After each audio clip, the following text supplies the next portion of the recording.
préparé un certain nombre de questions, mais le principe de cette masterclass, c'est vraiment que tous les participants puissent, voilà, avoir l'occasion de poser leurs propres questions.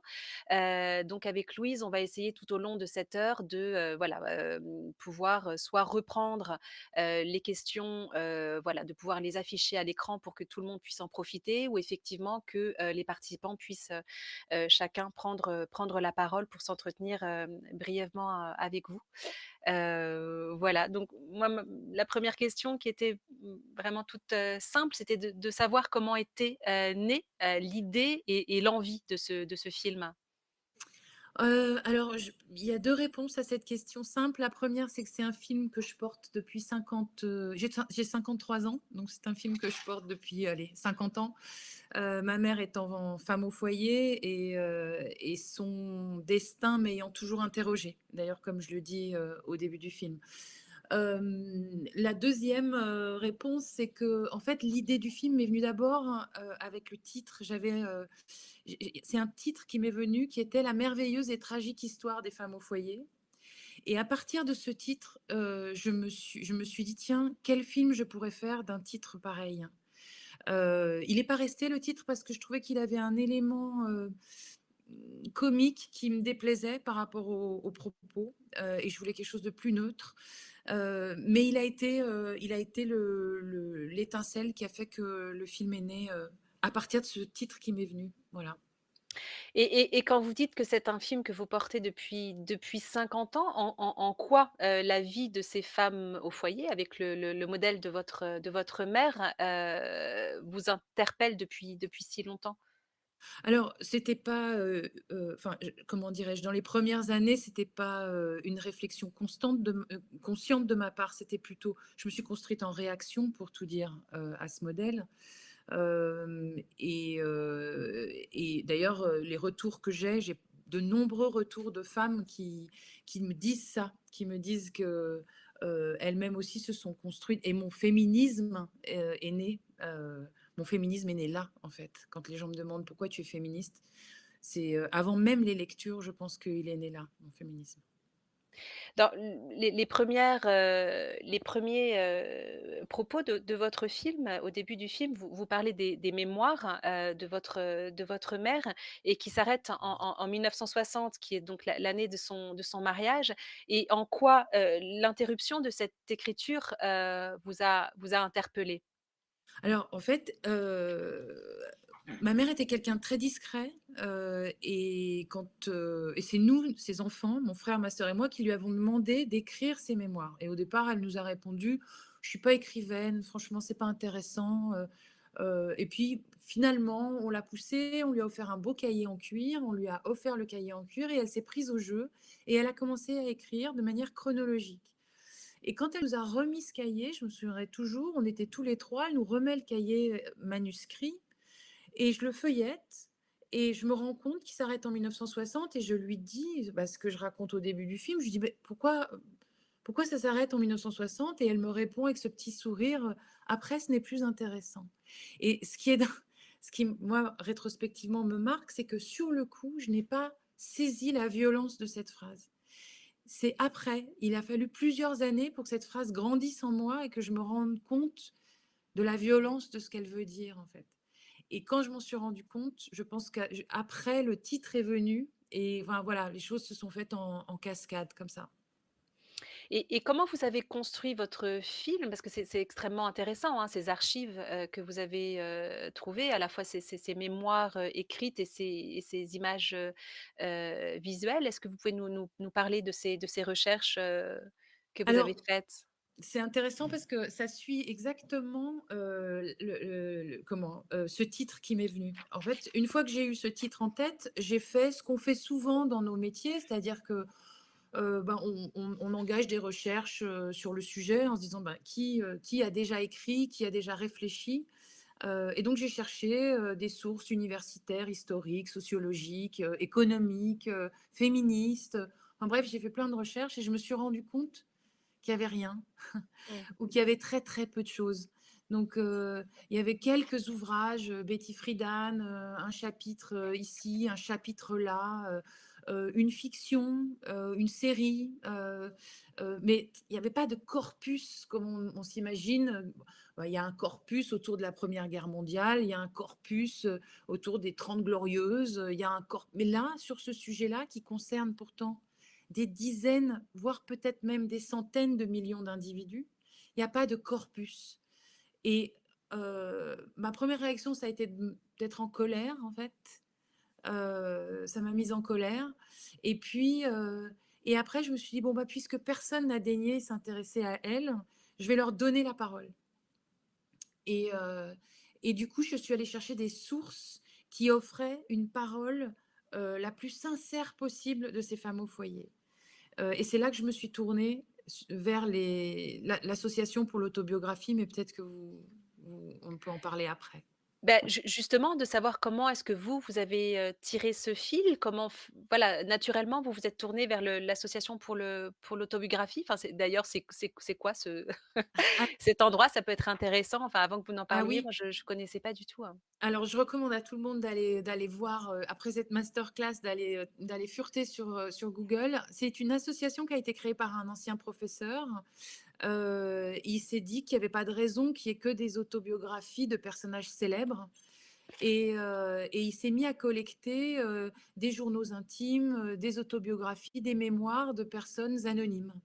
Il a commencé ça dans les années 90 et aujourd'hui, il a collecté 4 000 documents. Et il les a non seulement collectés, mais il les a indexés. Donc, pour nous, quand nous cherchons quelque chose, il y a des bornes, on peut mettre des bornes temporelles, on peut mettre des mots-clés, et cetera et c'est ce que j'ai fait.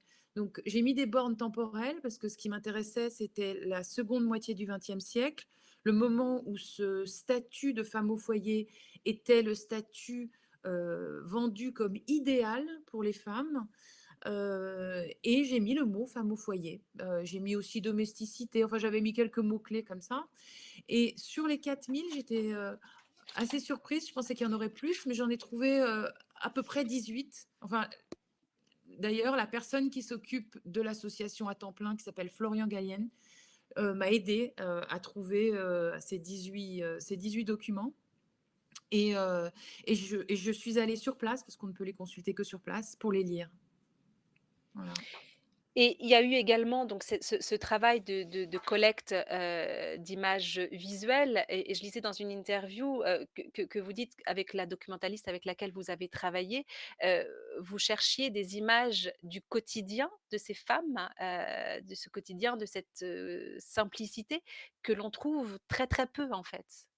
Vous Oui, alors disiez que sur 150 heures d'archives, il y avait 3 minutes, où l'on voit des femmes, faire la vaisselle par exemple. Je c'est trouvais ça, ça assez c'est marquant. vrai. Alors, en fait, ce qui se passe, c'est que qu'on ait une caméra Super 8, une caméra VHS ou un téléphone pour les réseaux sociaux, en fait, on ne filme que l'extraordinaire. Donc on filme le dimanche, on filme les anniversaires, on filme la naissance du premier enfant, mais plus tellement celle du deuxième, troisième, quatrième. On filme les enfants quand ils sont petits, mais très peu quand ils sont adolescents. On filme pas l'ordinaire.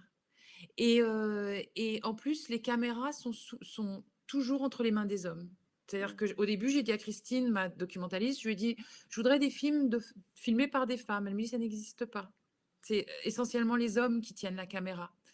Après, je lui disais: «Donc je voudrais des femmes qui font la vaisselle». Elle me disait: «J'ai plein d'anniversaires, j'ai plein de mariages, j'ai plein de vacances, mais tu me demandes une image de la vaisselle le lundi, j'ai pas».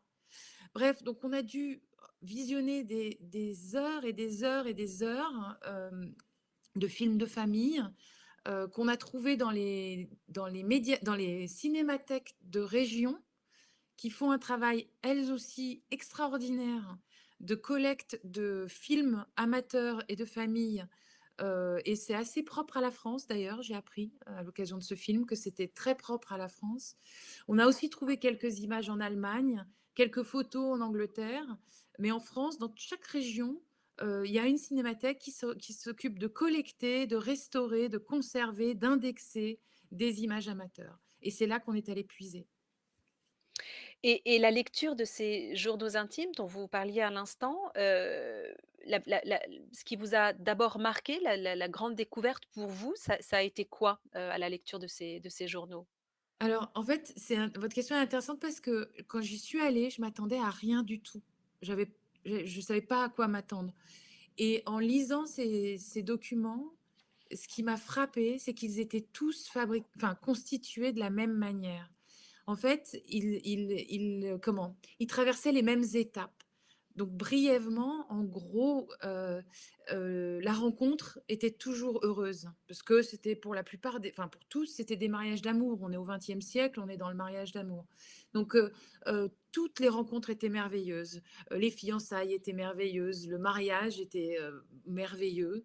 Et puis après, la 1re petite, le premier petit pincement avait lieu au moment de l'emménagement parce que ces femmes, très souvent, quittaient la ville ou le village où elles avaient grandi pour suivre leur mari, soit dans sa ville à lui, soit parce que son métier l'emmenait quelque part. Et elles se retrouvaient souvent dans des petits appartements et lui était absent toute la journée. Et ça, je l'ai retrouvé dans plein de documents. Cette espèce de solitude tout d'un coup, ouais, cet isolement. Mais bon, le premier enfant arrivait et le bonheur revenait et puis surtout après le travail et les tâches, qui encombrent les journées, qui prennent toute la journée. Et puis après, plus tard, quand les enfants avaient grandi, qui se détournaient un peu de leur maman, qu'arrivait le moment de l'adolescence, le moment aussi où le couple s'use un peu, le moment où ces femmes vieillissent, où leur corps un peu se transforme. Là arrivait un moment difficile pour toutes, toutes. Et dans tous les documents, j'ai trouvé les mots, déprime, Mmh. dépression, heu difficultés, enfin, toutes à un moment donné traversaient cette période-là. Et ce qui m'a en fait énormément touchée, c'est que ces femmes, heu comment dirais-je? Racontaient toutes la même chose, et en même temps avaient l'impression d'une vie totalement singulière et prenaient très souvent la responsabilité de ce mal-être. C'est-à-dire qu'au lieu elles se demandaient pourquoi, ayant tout pour elles, ayant un mari, ayant des enfants, ayant une belle maison, pourquoi ça n'allait pas? Et souvent s'en prenaient à elles-mêmes, très souvent s'en prenaient à elles-mêmes. Il y a la question d'une internaute que je vais reprendre, mais juste pour continuer sur cette idée-là que vous développez. C'est-à-dire que, à cette période-là, effectivement, il y a cette image, de la femme au foyer, resplendissante de bonheur, enfin voilà, c'est cette image véhiculée, par, notamment la publicité et paradoxalement, effectivement, votre film, met davantage en avant, la solitude de ces femmes et leur grand désarroi. Et donc effectivement, ce sentiment de culpabilité de ne pas coller, à l'image que leur renvoie cette norme, Oui. sociétale. Mais c'est une des raisons pour lesquelles j'ai fait ce film, c'est que en fait, le mot dépression, est souvent associé à une responsabilité totale de l'individu. On on pense très peu au fait que, une époque puisse, dans ses contradictions, créer un mal-être. Et là, c'est vraiment le cas pour moi, c'est-à-dire qu'il y avait, un modèle, culturel, collectif, de femmes épanouies, heureuses, chanceuses et quand la vie ne correspondait pas à ce modèle, ces femmes ne comprenaient plus. Elles ne comprenaient plus et comme il n'y avait pas de collectif des femmes au foyer, Mmh. heu, qu'elles étaient très souvent dans l'isolement de leur propre expérience, beh, de ce fait-là, elles pouvaient glisser vers des moments de mal-être intense, quoi. Heu et de remise en question, individuelle, alors qu'en fait, il y avait des raisons collectives à leur état et c'est pour ça que une des raisons pour lesquelles j'ai fait ce film est là aussi. Oui, il y a un des personnages, Anna, qui dit ça, qui dit: «Comment en suis-je arrivée là, à cette fatigue? Que s'est-il passé pour que ma vie m'échappe à ce point?» Ouais. C'est des mots très forts et bouleversants. Il y a, une internaute, Agnès Pesanti, qui dit, «Durant la Seconde Guerre mondiale, les femmes ont joué des rôles très importants. Mmh. Comment sont-elles passées au seul rôle de femme au foyer en moins d'une décennie?» Alors je ne saurais pas répondre, savamment à cette question. Heu, pour moi, une des réponses, est dans ce modèle.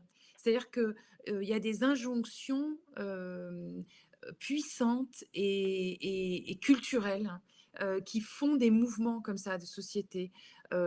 Quand, j et je alors il y a eu le retour des hommes. Je pense que déjà, enfin physiquement, le fait que les hommes reviennent et reprennent leur place et reprennent leur place sur celle des femmes que les femmes occupaient pendant la guerre.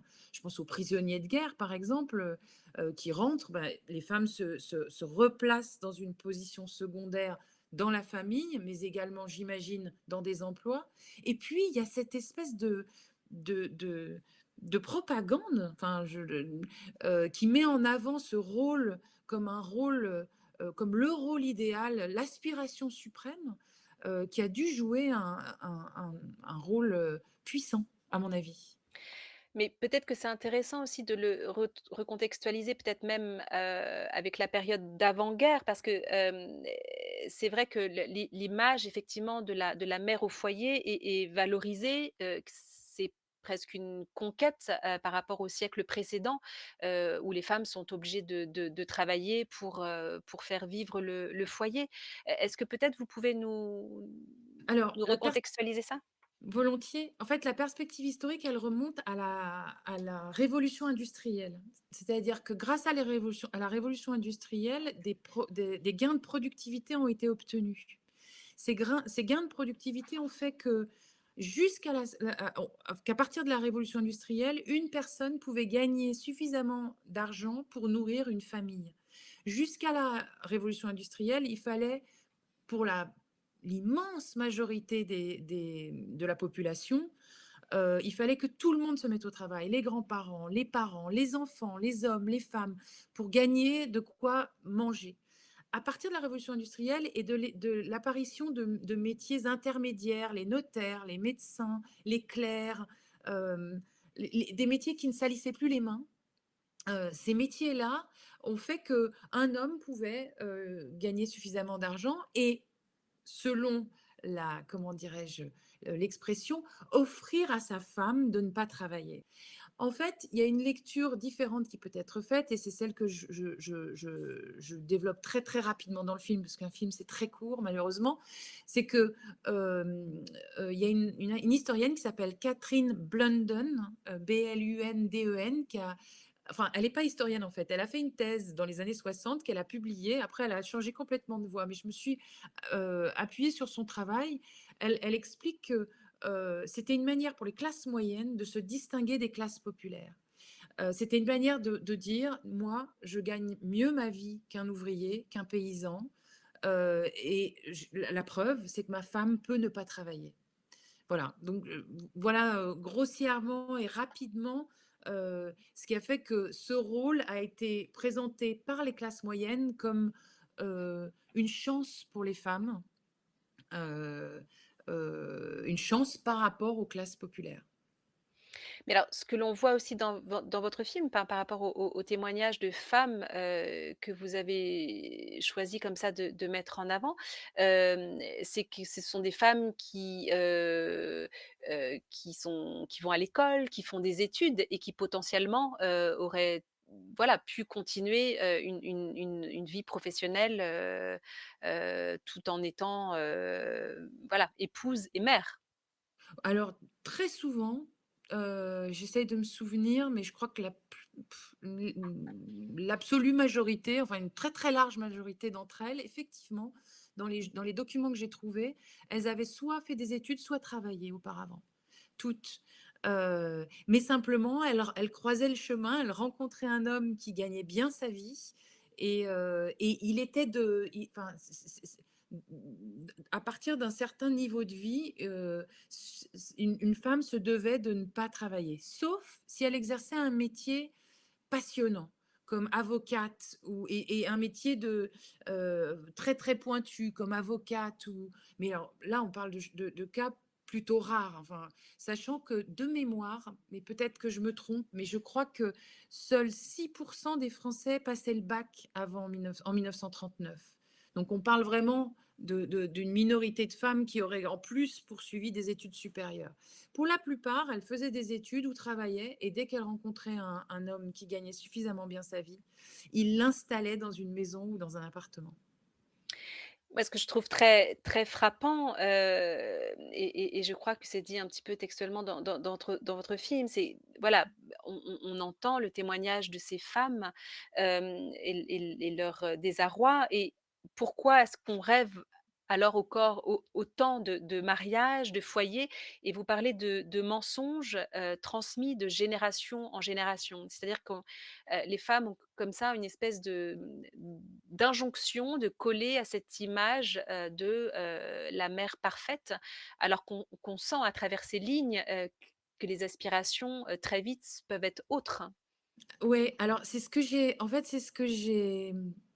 aimé dans ces documents, c'est que, les femmes au foyer qu'on avait enfin que moi j'avais dans mon inconscient ou dans c'était celles que j'avais vues, à la télévision, dans les publicités, dans les reportages sur les salons d'art ménager, dans les films et jamais elles ne s'exprimaient. C'est-à-dire qu'il y avait toujours quelqu'un derrière qui parlait ou les faisait parler, Mmh. où on parlait sur elles, on parlait d'elles, mais jamais on écoutait ce qu'elles avaient à dire et la raison aussi pour laquelle je suis allée chercher des documents écrits et des journaux intimes, c'est parce que il y a bien longtemps, j'ai fait un film, qui n'a rien à voir, sur le clitoris, il y a longtemps, longtemps et j'avais appris à l'occasion de la réalisation de ce film que dès qu'on touche à l'intime, dès qu'on met une caméra en face des gens, c'est très, très difficile pour les gens de s'exprimer en toute sincérité. Parce que on va être regardé par le voisin, par son fils, par sa mère, par son cousin, enfin bref, on a conscience que des proches risquent de nous entendre et du coup, le discours n'est pas complètement sincère. En allant chercher des journaux intimes des autobiographies, des mémoires, je me disais que surtout les journaux intimes, comme ils sont saisis sur le moment, ils allaient avoir une force de vérité la plus grande possible. Et c'est ce que j'ai trouvé. J'ai trouvé des phrases d'une violence incroyable et elles sont d'une violence incroyable simplement parce qu'on n'a pas l'habitude d'entendre ces femmes dire ces choses-là. C'est pour ça qu'elles sont violentes. Mais je pense que ce que disent ces femmes est à un moment donné dans la vie d'une femme au foyer pensé par toutes, ou en tout cas une énorme majorité. Vous avez dit aussi dans des interviews que vous aviez été frappé par, l'intelligence de ces femmes et leur finesse d'écriture, et c'est vrai enfin voilà, que c'est beaucoup de propos sont très, très touchants. Alors, je trouve qu'ils sont très intelligents, très littéraires. Il y a une expression, par exemple, une vie si quotidienne. Mmh. Je trouve cette expression vraiment très, très belle. Et puis effectivement, tout est subtil, c'est-à-dire qu'il y a même la colère est subtile. Il y a comment dirais-je? Il n'y a pas de grossièreté, il n'y a pas comment dirais-je? De reproches, hem, grossiers. Enfin, je trouve que tout est exprimé et même ressenti de manière subtile. Alors je pense que sont les chaînes de l'amour qui font ça aussi. Mais il faut savoir le traduire, en mots et franchement, je pense à 2 ou 3 documents en particulier que j'ai lus comme des livres, quoi. J'ai vraiment Mmh. lu comme des livres, qui étaient extraordinairement bien écrits, soignés, il y en avait une, par exemple, qui faisait des critiques de cinéma régulièrement. Elle rédigeait des critiques de cinéma et des critiques littéraires. J'ai voulu en mettre une, mais j'avais pas la place, j'avais pas le temps, il y avait trop de choses à dire. Mais c'était vraiment très beau. Et justement, enfin, par rapport à tout à l'heure, vous nous avez dit qu'il n'existait pas de corpus, sur cette, voilà, histoire des femmes au foyer. Vous dites là qu'un film, voilà, c'est trop court pour tout dire. Est-ce qu'au cours de la réalisation de ce film, sont nées d'autres idées, d'autres envies de réalisation pour justement aller plus loin et développer encore davantage toutes ces questions, autour de cette thématique? Alors, pour l'instant non, c'est un petit peu trop frais. Mon rêve, et si je suis ravie d'être sur Arte Campus pour ça, c'est que de jeunes femmes, heu, pour un mémoire, une thèse, s'emparent de ce sujet-là ou d'un sujet annexe ou enfin, cousins, enfin, et prennent le relais. Et enrichissent ce fameux corpus et le fassent naître et le fassent grandir. Parce que, à mon avis, il y a énormément de choses à trouver en soulevant les pierres de ce chemin-là. Il y a énormément de choses à étudier, à révéler, encore plus que ce que moi j'ai fait dans un temps très court. Un film de 52 minutes, c'est, je sais pas, une trentaine de pages. Donc par rapport à un mémoire, une thèse, un livre, il y a bien plus à dire. Et alors, en plus, je trouve que ce sujet est extraordinairement contemporain Mmh. parce que euh, cette femme au foyer est un fantôme. Et ça, c'est aussi une des raisons pour laquelle j'ai voulu faire ce film. C'est que c'est pas un sujet du passé, la femme au foyer. La femme au foyer, elle habite nos esprits, elle habite nos couples. Elle est là, c'est la troisième personne du couple. Ce que je dis souvent, c'est que quand vous allez chez quelqu'un et qu'une femme vous dit, «Bon, je suis désolée, ma tarte aux pommes est un peu ratée, j'ai pas eu le temps de me» un homme dit pas ça. Et c'est cette femme au foyer, c'est ce repère-là auquel on se mesure sans arrêt. On se mesure à cette femme idéale qui réussit ses tartes aux pommes, qui s'occupe 24 heures sur 24 de ses enfants, qui lave son linge, voilà, on se mesure sans arrêt à elle dans nos inconscients et c'est elle qui nous fait culpabiliser. Et c'est elle aussi qui est entre un homme et une femme dans un couple. Parce que, ben, voilà, et mine de rien, on mesure la qualité d'intérieur d'une femme à cette mesure-là. Donc c'est pour ça que je voulais le faire. Je me disais, et quand à Arte, je me souviens, j'avais discuté avec la chargée de programme, je lui avais dit, c'est un film d'histoire contemporaine en fait. Bien sûr, on remonte à l'après-guerre et au XXe siècle, mais les racines de ce fantôme-là perdurent dans nos vies. Oui, c'est que vous dites à un moment aussi que la femme au foyer n'a pas disparu avec l'émancipation des femmes. Ça rejoint l'idée que vous Ouais. venez de développer là. Absolument, c'est enfin son fantôme. Ouais. Alors parce que alors il y a une autre question qu'on me pose souvent, il y a encore des femmes au foyer aujourd'hui, je crois qu'il y en a à peu près 2 millions, je crois, je suis pas sûre, à 100 de mon chiffre, mais simplement, j'avais lu une étude sociologique sur la question qui disait que, aujourd'hui, c'est un choix, et souvent, c'est d'ailleurs temporaire. On est femme au foyer quand les enfants sont petits ou quand on vient d'être au chômage ou entre 2 métiers ou lors d'un déménagement. C'est temporaire, hein. À l'époque, après la Seconde Guerre mondiale, c'était un destin. C'était un destin. On se disait pas: «Je vais être femme au foyer 10 ans, puis après je reprendrai mon travail». Non, on était femme au foyer, c'était un statut. Aujourd'hui, ça peut être un statut, mais c'est un choix parce que on peut travailler. Ce n'est plus l'échec du mari que de travailler, alors que c'était un peu vécu dans les classes moyennes dans la seconde partie du XXe siècle comme l'échec du mari. Là, non, plus maintenant. Donc, le choix est possible. Et donc, du coup, c'est plus du tout une condition identique aujourd'hui. Mais le fantôme est là.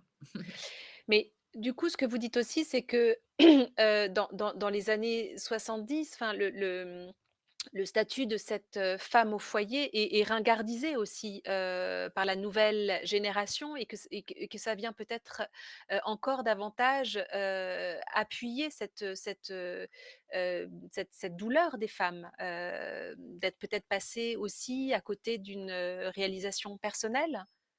Alors, ce que j'ai imaginé en lisant ces journaux, c'est qu'effectivement, toutes ces femmes qui écrivaient, quand elles sont arrivées à 50 ans, donc mon âge, à l'âge de la ménopause, quand leur corps un peu, c'est ce que je disais tout à l'heure, se transforme, quand les enfants quittent le foyer, à ce moment-là, au même moment, leur statut qui avait été donc l'idéal, était ringardisé par une nouvelle génération qui proposait d'autres valeurs pour les femmes. Et je me suis dit, cette double douleur, c'est-à-dire intime et collective, au même moment, mon Dieu, que ça a dû être difficile à vivre, quoi. Mais l'autre chose que je voudrais dire par rapport à ça, c'est que ma conviction, et là, par exemple, il y a peut-être des jeunes historiennes en herbe qui pourraient creuser cette hypothèse-là. Mon hypothèse, c'est que Heu, elles n'ont pas servi à rien, ces femmes. Mmh. C'est c'est leur expérience qui a fait, chez les plus jeunes, naître l'envie de la rébellion et qui a nourri la seconde vague du féminisme. Donc enfin, Comme je vous, vous nous avez dit au début de l'entretien que c'était, votre féminisme était peut-être, ouais, né aussi du statut de votre maman. absolument, et pas Mmh, seulement de son statut, de petites phrases comme, «Travaille ma fille, mmh, surtout oui. travaille. Fais des études ma fille». heu Sois autonome, sois indépendante financièrement. Des petites phrases comme ça. Jamais ma mère m'a dit, «Être femme au foyer, c'est mal», ou ça n'a jamais été aussi frontal que ça. Mais il y avait des petites phrases comme ça, et quelque part, je me demande si la seconde vague du féminisme n'a pas été nourrie très discrètement par ces femmes-là. C'est-à-dire quand elles sont arrivées, au début, elles étaient pleines d'entrain, et à un moment donné, heu, cette lassitude, si elles l'ont pas discrètement transmise à leurs filles, qui en ont fait autre chose. Je ne sais pas, c'est une hypothèse, s'il y a des jeunes, femmes ou hommes, qui s'intéressent à ça, volontiers. Il y a Caroline, qui nous demande si vous avez pu, rencontrer certaines femmes qui sont dans votre film, ou leur famille. Les avez-vous rencontrées pendant la fabrication de votre film ou ont-elles vu votre film? Alors, en fait, sur l'ensemble des textes, il y a, qu'une femme malheureusement qui est toujours vivante. Heu les autres sont décédées. Pour celles qui sont décédées, nous avons évidemment demandé, pour toutes, nous avons demandé l'autorisation aux familles d'utiliser des extraits des journaux qui nous ont été accordés, à la condition de changer les prénoms, les lieux, et les choses comme ça pour conserver l'anonymat, mais sinon, on nous a autorisé.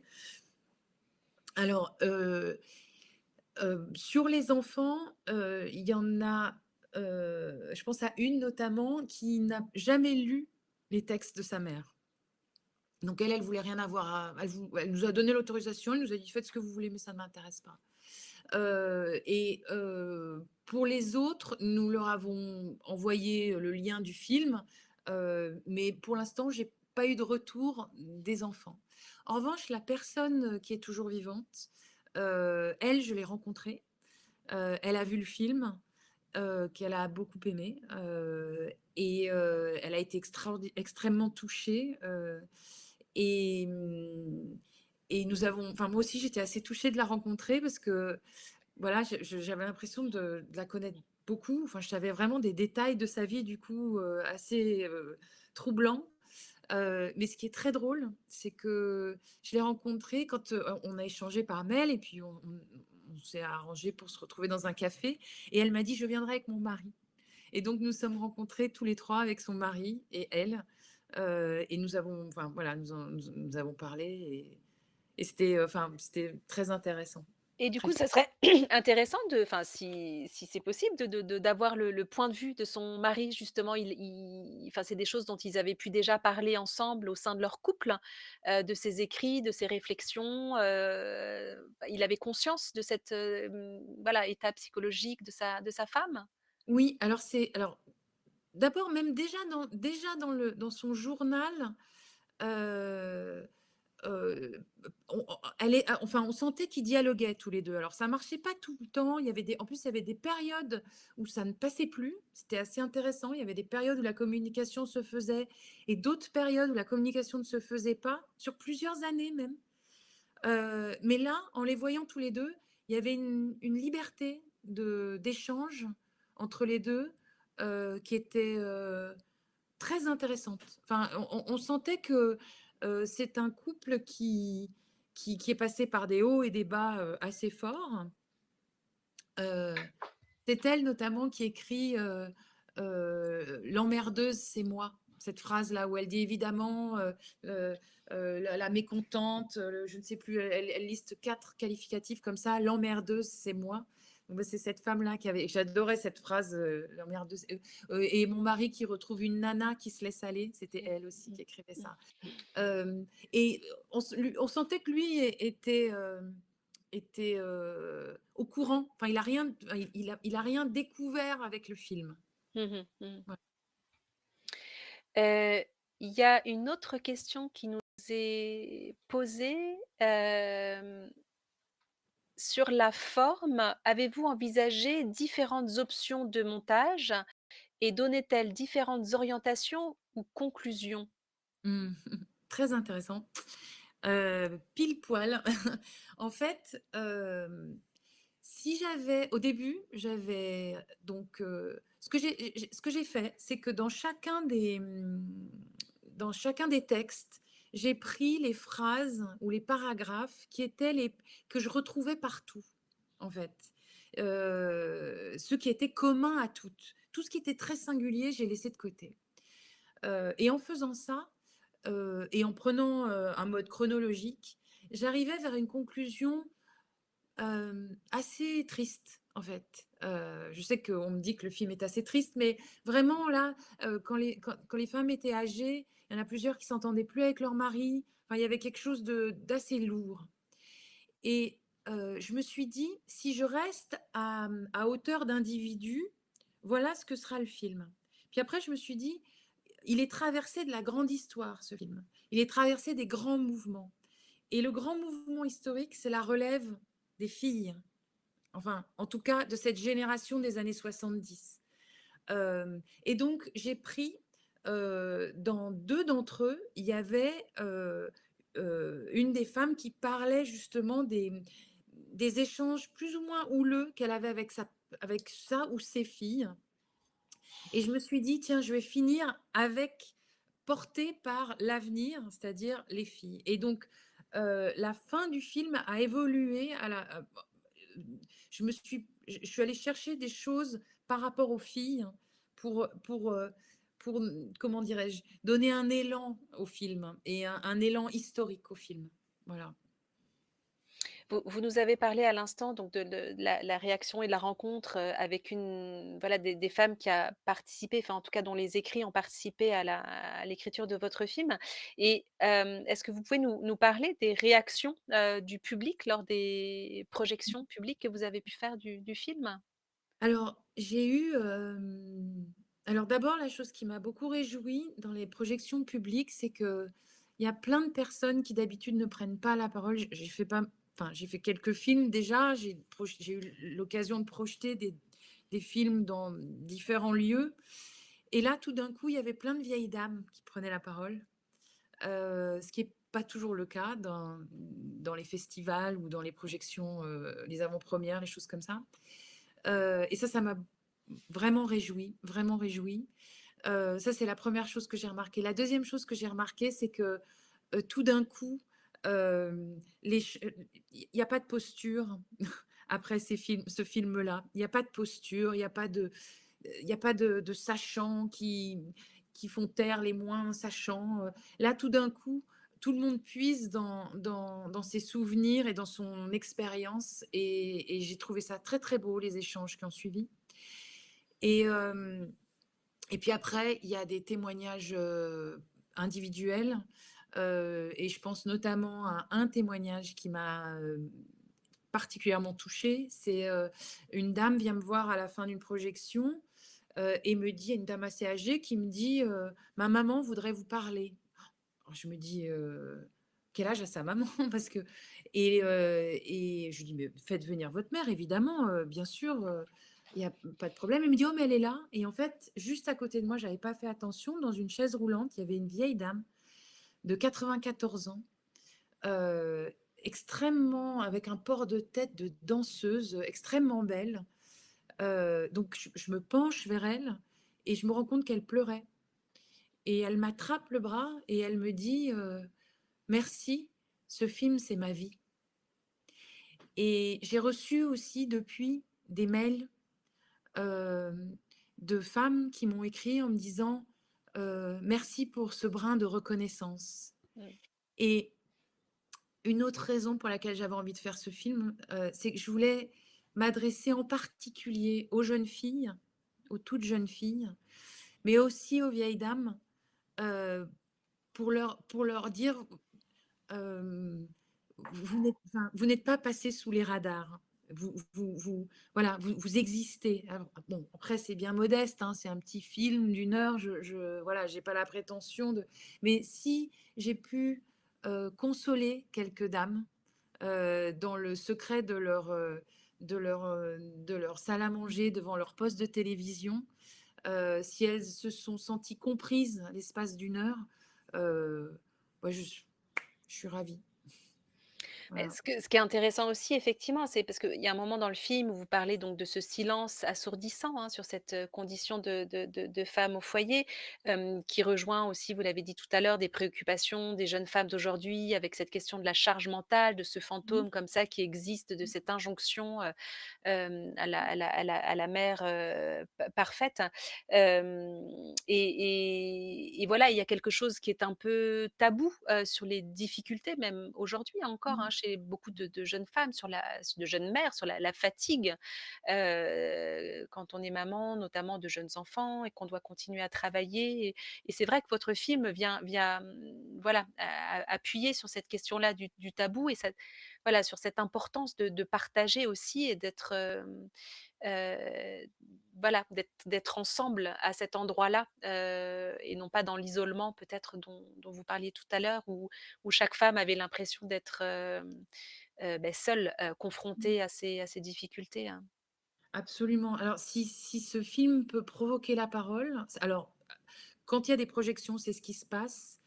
J'en suis ravie parce que en fait, dans nos métiers de réalisateurs, réalisatrices, c'est vrai qu'après tout, le monde entier a été exploré. Le monde entier a été exploré. Mais il y a une chose, et il y a encore un terrain à explorer qui est immense, c'est le terrain des récits oubliés. Et Mmh. ce terrain-là, il est immense. C'est-à-dire reprendre chaque moment, soit de nos vies, soit de notre grande histoire, et se demander qui n'a pas eu la parole à ce moment-là. Et qu'est-ce que cette personne, ces personnes peuvent nous dire du monde qu'on n'avait pas vu. Et pour moi, donner la parole à ces femmes, c'était ça, c'était parler des Trente Glorieuses d'une autre manière, parler du quotidien d'une autre manière. Et la force de ces récits, ça peut vraiment, moi j'ai tout à fait confiance que, on l'a vu avec MeToo par exemple. On l'a vu avec MeToo, c'est tout d'un coup, une vanne s'est ouverte, un récit nouveau est apparu, qui est révolutionnaire. Mmh et qui Euh, passait sous les radars, et qui passait jusque-là. jusqu'à présent sous les radars. Et ben, là, moi, à ma modeste échelle, j'ai ouvert une vanne, voilà. Et c'est pour ça que je compte sur les futures générations pour prolonger ce mouvement-là et aller creuser, élargir, compléter, améliorer, ce que j'ai pu faire. Hem, Parce que je crois vraiment en la force du récit et de ces récits oubliés. Oui, vous dites même que c'est presque un film, mode d'emploi justement pour les jeunes, générations. Alors, c'est pour moi, enfin, là, c'est quelque part, c'est pour les jeunes femmes qui se lancent, c'est juste de leur dire: «Voilà ce que celles qui vous ont précédées ou certaines de celles», parce que c'est pas un film scientifique au sens où mon échantillon est petit, c'est plus un film de mémoire qu'un film d'histoire. Heu, mais néanmoins, voilà ce que quelques-unes de celles qui vous ont précédées ont écrit de cette condition-là. Vous pouvez vous y engager, évidemment, ma lutte, c'est le choix, donc évidemment, mais engagez-vous informés, voilà. Merci beaucoup.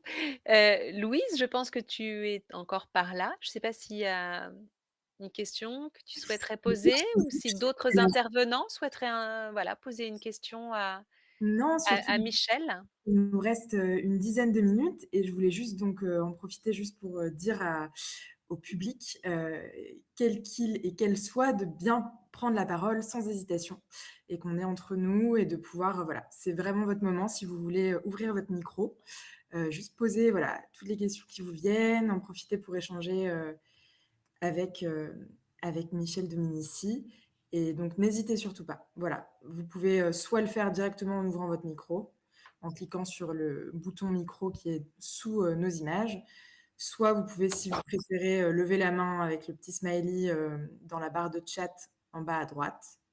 Mais n'hésitez pas, soit à partager aussi peut-être votre avis, sur le film Oui, avec volontiers. Michel, à dire voilà, ce qui si vous êtes étudiant ou étudiante, ce qui vous traverse ou à lui poser des questions. Donc voilà, moi c'était juste ma petite intervention pour voilà, heu, Il y se a distribuer. Stéphanie, qui posait la question de, si vous pouviez rappeler le nom, de l'organisme auprès duquel vous avez trouvé les archives et les témoignages?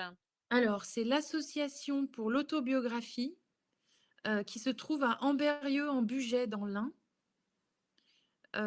Et vous verrez, ils ont un site sur internet et sur ce site, vous avez accès à des fiches de 10 lignes de chacun des documents qui ont été indexés, c'est-à-dire des 4000 documents. Si par exemple, vous travaillez sur, la guerre 14-18, vous pouvez, enfin, vous mettez guerre 14-18 et vous verrez tout ce qui existe, sur ce sujet-là et enfin, pour des élèves en cursus d'histoire, c'est un trésor cet endroit-là. C'est vraiment un trésor. D'ailleurs, je crois que Raphaël Branche, qui vient de terminer un livre sur la guerre d'Algérie, a Mmh. travaillé beaucoup avec l'association pour l'autobiographie, pour son livre. Voilà. Vous parlez aussi de cette série documentaire qu'elle a, réalisée pour Arte? Ou ah non, c'est sur le livre, sur Le livre dit «Papa, Papa qu'as-tu qui a fait en Algérie?» Ouais, c'est ça, d'accord, ouais OK. et ben, je Mmh. crois qu'il a été fait, entre autres à l'aide D'accord, de documents qu'elle a trouvés là-bas aussi. d'accord, OK. Mmh et ils sont absolument charmants, donc n'hésitez pas, à les contacter, c'est, enfin, vraiment un lieu je comprends pas d'ailleurs qui enfin, moi j'en parle partout parce que je veux que tous les gens qui ont un document, un mé une des mémoires, ou quelque chose comme ça qui traîne dans un grenier, n'oublient pas avant de enfin, s'ils devaient les jeter à la poubelle, de les envoyer plutôt, Mais moi, je à la pensais à trappe. ma maman qui écrit comme ça, beaucoup, beaucoup, beaucoup et depuis très, très longtemps et je effectivement, je sais pas si elle connaît ce fonds et je pense que ça serait vraiment intéressant qu'elle y dépose ses écrits, ouais. Ouais, je fais Surtout qu'il partie de y ces a femmes mmh, Et surtout qu'il y a un conseil de femmes et d'hommes, qui échangent sur l'écriture. Donc c'est d'accord, il y a parce qu'il y a pas que des gens qui sont décédés, il y a aussi des gens qui écrivent de leur vivant et qui, et donc bah, d'ailleurs une des femmes, la femme que j'ai rencontrée, qui est toujours vivante, elle fait partie du comité, je sais pas, je me souviens plus exactement, d'un comité à l'intérieur de l'association pour l'autobiographie. Donc voilà, ouais, je vous encourage.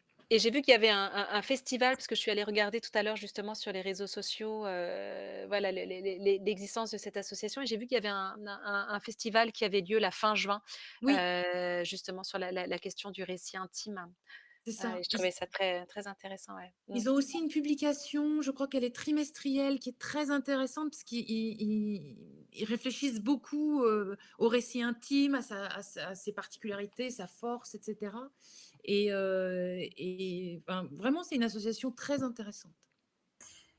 Je crois que Karine Sauzed, vous pouvez ouvrir votre micro sans problème. Bonjour. Rebonjour, Michel, merci. C'est pour poursuivre ma question précédente sur les options de montage. Si j'ai bien saisi, en fait, vous avez, pour une démarche documentaire, inventé des faux personnages. C'est-à-dire que vous avez attribué à des personnages fictifs avec des prénoms inventés des témoignages, comment dire, par bloc de thématiques. Oui, tout à fait. La démarche. En Enfin, fait, la façon dont vous avez procédé. En fait, comment dirais-je? À la lecture de chacun des documents, j'ai pris des extraits que j'ai mis sur des petites cartes, comme un jeu de cette famille. J'ai mis ces extraits et je les ai ensuite parce que en fait, le singulier, je voulais absolument pas verser dans le singulier. Donc j'ai mis chaque extrait sur une petite carte et chaque carte ensuite, je les ai rebattues selon des thématiques. Donc tous les témoignages propres à la naissance du premier enfant, à la grossesse, à l'achat d'une voiture, heu, au mariage, à la retraite. Je les ai tous après. J'ai défait la chronologie pour les classer par thématique et pour oublier qui avait écrit quoi. Et ensuite, j'ai pris, heu, l'extrait le plus joliment formulé ou celui qui me permettait une jonction narrative et j'ai reconstruit comme ça la chronologie d'une vie à partir de tous ces témoignages en puzzle, en fait. Et au début, heu, je voulais qu'une seule femme. Je voulais un seul témoignage de femme qui de la rencontre avec son futur mari jusqu'à la retraite. Et puis, je me suis dit, heu, non, parce que le reproche va m'être fait puisque enfin, sur les thématiques féministes, j'entends, j'ai une petite voix, maintenant je suis très exercée, j'entends les reproches. Hem Et je me suis dit: «On va me dire: "Oui, mais ça, c'est le cas d'une femme", donc je voulais faire entendre des voix multiples quand même. Je voulais donner l'idée de donc cette grande reconstitution chronologique que j'ai faite, il n'y a pas un mot dans le texte qui n'est pas vrai, que je n'ai pas tiré d'un document. En revanche, après, je l'ai dispatché en 3 femmes différentes et qui correspondaient en fait à certains témoignages parce qu'il y avait quand même des et pour donner la sensation du collectif, du nombre, voilà. Et donc et c'est comme ça que le film s'est construit. Je ne sais pas si c'est très clair. Si, tout à fait. Merci. Oui, je vous en Oui, c'est prie. ce que vous avez dit tout à l'heure, c'est que pour vous, il s'agissait vraiment voilà, de tirer un générique, enfin, voilà, de revenir au générique et de Absolument, ne pas s'en rester au singulier, ouais. absolument. Il y a Anne qui dit, «L'histoire oubliée des femmes au foyer est un vrai petit bijou documentaire. Lors de l'interview, vous avez rappelé ses nombreuses qualités, subtiles, bien construits, touchants et même poignants quand on pense à ces prisonnières du foyer». Mmh. Ben, quand j'étais petite, merci, hein, mais quand j'étais petite, il y avait un livre, pas un grand auteur, mais c'était de Gilbert Cesbron et j'ai repensé au titre de ce livre en faisant ce film. Il y avait un de ses livres qui s'appelait «C'est Mozart qu'on assassine» et pour moi, c'est plein de Mozart assassinés. Mmh. C'est-à-dire que, je dis pas que la condition de femme au foyer n'est pas une bonne condition. Il y a des femmes qui s'épanouissent dans cette condition-là et très bien. Mon reproche, c'était d'en faire un modèle unique. C'est toujours la même chose et quand on fait un modèle unique d'une condition, bah, on assassine des Mozart. C'est-à-dire que, il y en a une qui avait fait des études de philo. Mmh. Bon, ben, voilà, peut-être que, je sais pas, elle aurait, en tout cas, elle aurait été un homme, elle se serait autorisée à rêver d'autres choses au même âge et à la même époque. Et donc oui, des prisonnières au sens ouais, des prisonnières, bah, d'ailleurs dans la chanson, du MLF que j'ai mise à un moment donné, Magnifique chanson. hors du monde relégué, bon, effectivement, hors du monde relégué. Et puis, l'autre motivation, j'en avais plein, l'autre motivation, pour raconter cette histoire, c'était aussi, on a parfois tendance, en Occident, à avoir une posture un peu, supérieure par rapport à d'autres cultures qui seraient un petit peu en retard par rapport à nous.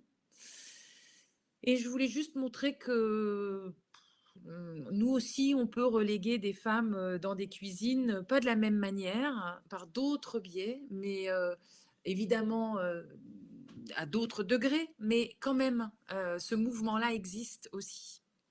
Enfin et il existait il y a pas très longtemps.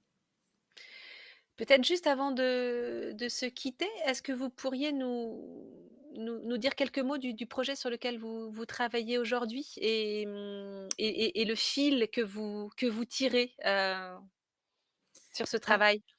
alors déjà, c'est encore pour Arte parce que c'est, une chaîne avec laquelle il est, délicieux de travailler. Je le dis à chaque fois, mais quand je voyage, j'aime beaucoup regarder la télé à l'étranger et rarissimes sont les chaînes qui sont du niveau d'Arte. Voilà, et donc et la liberté que Arte offre, aux réalisateurs et réalisatrices comme moi, c'est un luxe. Donc ça sera pour Arte. C'est comment dirais-je?